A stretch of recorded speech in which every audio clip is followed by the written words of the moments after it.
Shinjuku Showdown is one of my favorite arcs in Jujutsu Kaisen. I think it was a great way to end the series, and while I did think there was room for improvement, I think that the series overall just ended on a good note. Though if you've seen like any online discourse for Jujutsu Kaisen's ending, you see that my opinion is clearly the unpopular one. I started like many discussions on the flaws of Shinjuku Showdown and how Jujutsu Kaisen had a lot of wasted potential and how it failed up to live to what it could have been. How did it even get here? How did Shinjuku Showdown, which was basically what the whole series had been leading up to, and the pinnacle of Jujutsu Kaisen, end up disappointing so many people? In this short video essay, I kind of want to both defend Jujutsu Kaisen and also explain why so many things that people say are bad written aren't actually as bad as people are trying to make it out to be. So without further ado, let's get into it.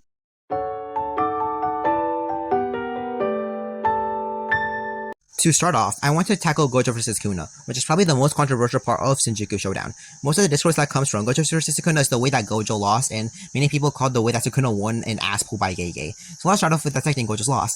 In chapter 236, we saw Gojo in an airport with Geto, and where Gojo starts to explain his emotions after fighting Sukuna. After the whole airport conversation, we see a cut to Gojo being cut in half with Sukuna, explaining how he used Maharaga's adaptation to hit Gojo with a root-cutting slash. We also found out later by Gege in a Q&A that Gojo let his guard down at the end, which a lot of people criticized, saying it was out of character, but I think it's very in character for Gojo, as seen when Toji stabbed him in hidden inventory, and in Shibuya when he got sealed by Kenjaku, and honestly, I can't blame Gojo. I would let my guard down too if I had Sukuna looking like this. Gege also said that if he hadn't let his guard down, he would have just barely been able to dodge, so knowing this, I wouldn't call Sukuna's win an ass pull. Another issue people took with this chapter is that Gojo's defeat seemingly came out of nowhere, as 235 ended with a line Gojo won, and Sukuna looking beaten down. However, I'd argue that it was better written this way, as we felt the reaction that Ishidori and others like Yuta felt whenever they first saw it. As 235 ended with a panel of the road-cutting slash, or with Sukuna taking the chance for it, and make us know that it wasn't really the end, and spoiled the shock of Gojo's death. I mean, think about it. Gojo's death would have been a lot less shocking if 235 ended with Sukuna's chanting,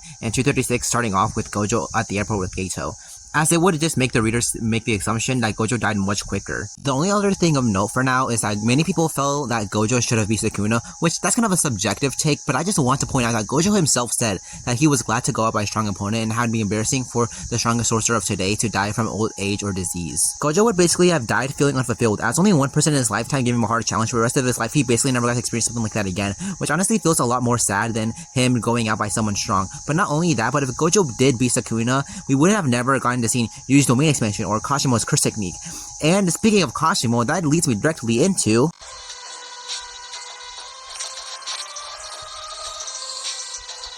just like Kashimo's fight against Sukuna, I'll keep this brief. Whenever Kashimo pulled up against Sukuna, a lot of people were hyped up because they were excited to see him fight, since he was hyped up to be the strongest and how nobody has ever made him use his curse technique. But whenever he only lasted for like 2 chapters against Sukuna, a lot of people were disappointed. A lot of people were upset that he really contributed nothing, as they saw that he only made Sukuna transform into his true form, which really anybody could have done. And a lot of people were saying that he did nothing. And even though I didn't really care about Kashimo and didn't really care that his fight was too short, I wouldn't say that he contributed nothing to the Sukuna raid. When Kashimo died, he and Sukuna had a conversation about strength, and where Sukuna shared his ideology, saying that Kashimo and Gojo were greedy. This is an important piece of information, as it lets us know about Sukuna's beliefs, and one that we probably wouldn't have gotten from any other Shinjuku fighter. Since Kashimo was only one from a different era like Sukuna and was also considered the strongest, this is probably the only person that Sukuna would have probably shared it with. While I do agree that Kashimo's fight against Sukuna was extremely short, it'll probably get extended in the anime, similar to Jogo vs Sukuna. So all you Kashimo glazers will probably get what you want, even if you have to do it until like 2030. After Kashimo's death, the Shinjuku fighters fell down from the sky, which directly leads me into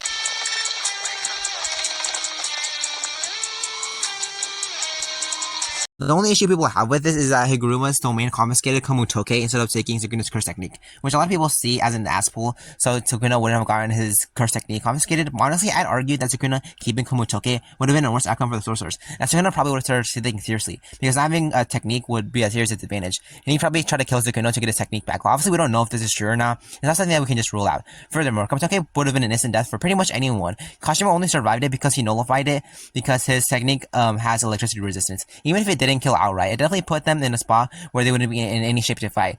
Besides, I don't think that Sukuna would just carry a weak weapon around with him anyways. Shortly after Higuruma withdraws, Yuta falls from the sky to face off against Sukuna.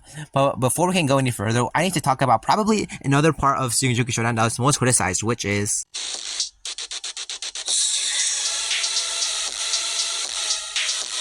alright, let's address the most controversial part of Shinjuku Showdown, which is Kenjaku's death. He's really the whole reason why Jujutsu Kaisen even happened and was quickly killed by Yuta. Before Kenjaku dies, he says that his will live on and makes sure that Megami can start a merger before Rika eats him. A lot of people have an issue with how quickly Kenjaku died, and honestly I agree. Whenever I first read it, I was a bit confused. I was glad that Kenjaku died, but I felt his death was very anticlimactic. But honestly, now that I think about it, it makes more sense, as we later learned the reason that Yuta teleported was because he had the help of Todo. Todo's technique tripping up people isn't something new, as it happened in Shibuya against Mahito, and it also happened later whenever Sukuna fought Yuji and Todo.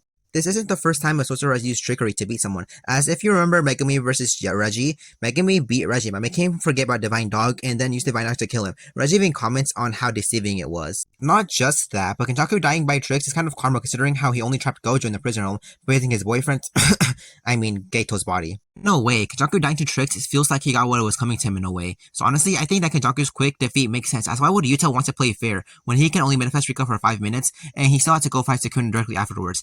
Now that we got that out of the way, we can talk about the rest of Shinjuku Showdown. There's the rest of the complaints people have with it aren't in particular chapters, but just nitpicks that people have about parts of it. I'll talk about them in chronological order, starting with the most controversial part of Shinjuku Showdown, which is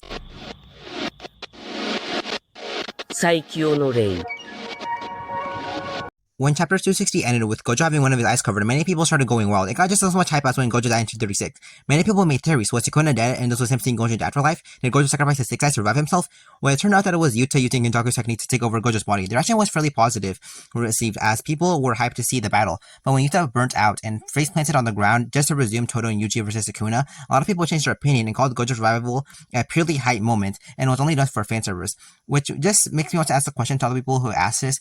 When has Gege ever done fan service? I mean, we're really talking about the same guy who said people should like not anymore more, only to kill him during Shibuya. A lot of people were upset about this, when really this moment had a lot of meaning they overlooked. Firstly, Yuta talks about becoming a monster, as Gojo talks about killing the higher-ups, and also bears a burden of being the strongest against Sukuna. He also has a lot of responsibilities that Yuta also wants to share by taking over his body and becoming a monster, so Gojo does have to be the one to do it on his own. In battle terms, Yuta made Sukuna use his domain, which would have definitely killed Yuji and Todo. It also gave us the answer to the question that Geito asked Gojo in Hidden Inventory: are you the strongest because you're Satoru Gojo, or are you Satoru Gojo because you're strongest? Even though Yuta had access to Gojo's memories and his body, he wasn't able to perform nearly as well as Gojo did. I honestly can't believe that many people call Geki's writing bad, but fail to read deeper into what's happening. This solidified that Gojo is him, and even when somebody else has his powers, they aren't able to perform at his level. Shortly after Yuta passes out, Yuji and Todo attack Sukuna for a while, before Hana appears above Sukuna and uses Jake Slaughter on him, which makes Sukuna go to attack her. But last second Todo tanks a hit for her, but they both are knocked out of the battle regardless, leaving Yuji on his own against Sukuna. This is when Yuji pulls out his domain mission, which leads us into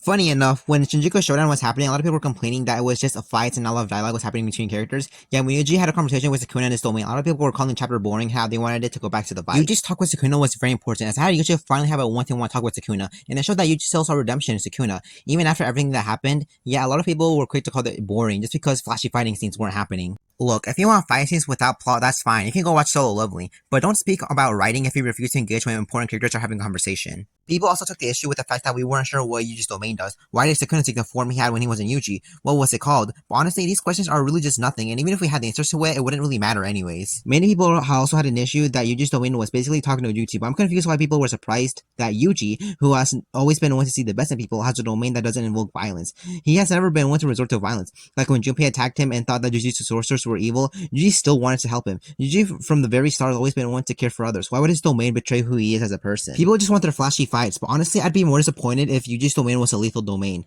After Yuji failed to talk to Sukuna introducing Megumi, he and Sukuna engaged in one last showdown, which has the return of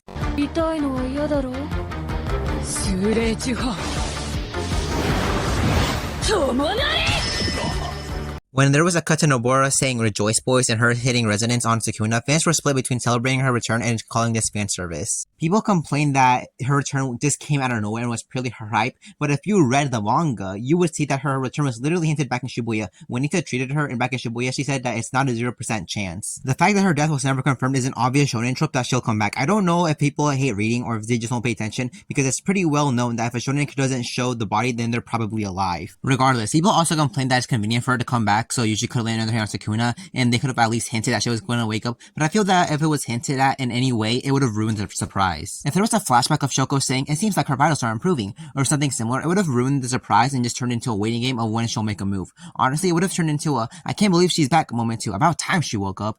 Look, I know I said that most Nobara fans believed that she was going to come back, but it's not like we knew when or how. I was hyped when she came back, and I think it's so cool that the trio got to take part in beating Sukuna, but her coming back wasn't the only complaint that people had. People complained that she should have woken up up earlier to do something. Something Gojo approved from memory is that she should have woken up earlier and joined the raid, or that she should have hit resonance on Gojo when he was using his domain, so he could have killed Sukuna. And those people, I just have to say, are you hearing yourself? Imagine if Gojo versus Sukuna lasted 2 chapters because nobody hit resonance on Sukuna, letting Gojo just kill him instantly. Do you really think that's the best way for the series to end? Look, I know I defended Yuta and Todo beating Kenjaku, but that's because Kenjaku isn't the main villain of the story. It would have ruined the whole story if the whole fight lasted 2 chapters, just because, it could make more sense. It's a work of fiction to tell a story. It's not something that's made to be as realistic as possible. And with that out of the way, let's talk about the last 2 chapters.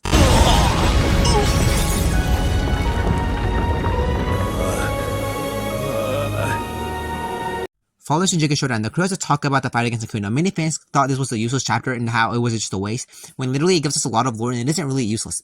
Firstly, it talks about the new Shadow School and explains the corrupt system of people having to make binding vows and giving up part of life to learn simple domain. It tells us that it's now dismantled and how Kusakabe is now the new leader. We also see that Meimei killed the old head due to knowledge from Tengen. This is important as it shows that the Jujutsu Society will improve and won't continue being corrupt. In the finale, we see that the trio is having one last mission and it ends up with the students being happy and Sukuna's last finger being used to drive away curses. People had an issue that the last mission was just the trio going after some random cloning game slayer instead of some powerful threat, but honestly, the way that Gege handled the writing I don't think was bad at all. It shows the trio, who were just high schoolers by the way, and how they're enjoying their youth, and them taking on a simple mission feels nice after the whole Sukuna battle. I also think that people forget that the main characters are just teenagers. There was a lot of emphasis that the matters of important things were up to the grown-ups and that the students should focus instead on cherishing their youth. Truly, I don't understand why some people wanted Yuji to go on some solo mission or for the trio to fight some strong opponent at the end.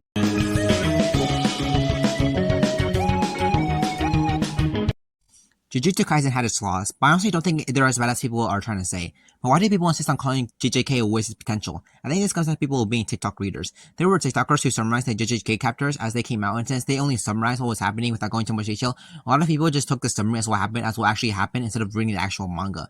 Furthermore, a lot of leakers posted only the hype moments without context or translations, and people formed their opinions based off the leaks without reading the actual chapter. It also didn't help that a lot of people were making JJK hate videos, which definitely shaded people's opinions who weren't really reading the manga. At the end of the day, I hope that I showed you that Jujutsu Kaisen's ending, while not perfect, was still a good ending. No author can write an ending that satisfies the entire fan base, and unfortunately I think that Gege got stuck with a crowd that doesn't read the manga. Don't get me wrong, I'm not saying that JJK's ending is perfect, but I definitely don't think it's as bad as people are trying to say. Gege is still a relatively new author, so I personally don't blame him for how he handles some parts of JJK. To finish this off, I'll read the note that Gege wrote at the end of Jujutsu Kaisen. The product Jujutsu Kaisen was pissed out for 6.5 years, nearly 7 years if you include the serialization of the special issues, and what I learned was I am really an idiot.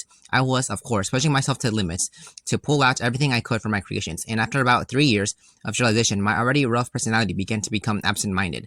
Even though I was complaining that I'm fed up with having things pointed out to me, that could be figured out by looking it up on the internet, I still made a mistake on volume 18 with the sandpin, and ended up thinking like a Gecko Maria, that well, if something happens, the people around me will figure it out. I've also been writing opening for 6.5 to 7 years through instincts. But what this means is that the adults around me were just as reliable. I've really greatly troubled all of my editors and the volume manager, the designer, and my assistants. Speaking of being a trouble, I believe I put quite a bit of stress every week on the editorial department and everyone at the printers. I really apologize greatly for that. Jujutsu began running with my first editor, and we immediately entered the underground forest labor arc, but he periodically communicated with me. Thank you, and I am grateful for meeting you. The reason I did not talk much in between the volumes was because I had become absent-minded. When first becoming serialized, I took into consideration that Jujutsu Kaisen was being serialized in a major magazine. I had this feeling of trying to do my best to elevate those who would read Jujutsu Kaisen and feel hurt, and those who would be hurt by those who read Jujutsu Kaisen. The result of that was me telling myself, shut up, I get it, you, Akatami. Just want to be seen as a good person, and hurting myself, so I stopped trying that. To begin with, that very idea was prideful, and I understand now that it was due to me lacking the conviction to put my creative works out into the world. This is embarrassing, but even now, I do not fully believe that conviction when considering evil intent that doesn't exist. I still want to shout out loudly, but the root cause of it is my immaturity as a mangaka, so I hold it in, or rather, I continue on in a condition where all I can do is swallow it down. The good thing about Shonen Jump is that the brain image is built around not the creator, but the created work. And so by trusting myself to make it so that the readers can read my manga without worry, I will take the lessons of these 7 years to heart. And I want to overcome my problems after this. I have books packed that I bought during serialization, some for study, some to just have around because they might make me smarter. In truth, I do feel that it made me smarter just by having them around. Even if I didn't read them, it's scary. This is the end of the Jujutsu Kaisen that I have drawn to. Everyone who supported me, to the people who have read it all at once when it became topical, to those who read it wanting to see what came after the anime, to the person who just happened to read this final volume. Any reason is fine, I truly thank you. Until we meet again.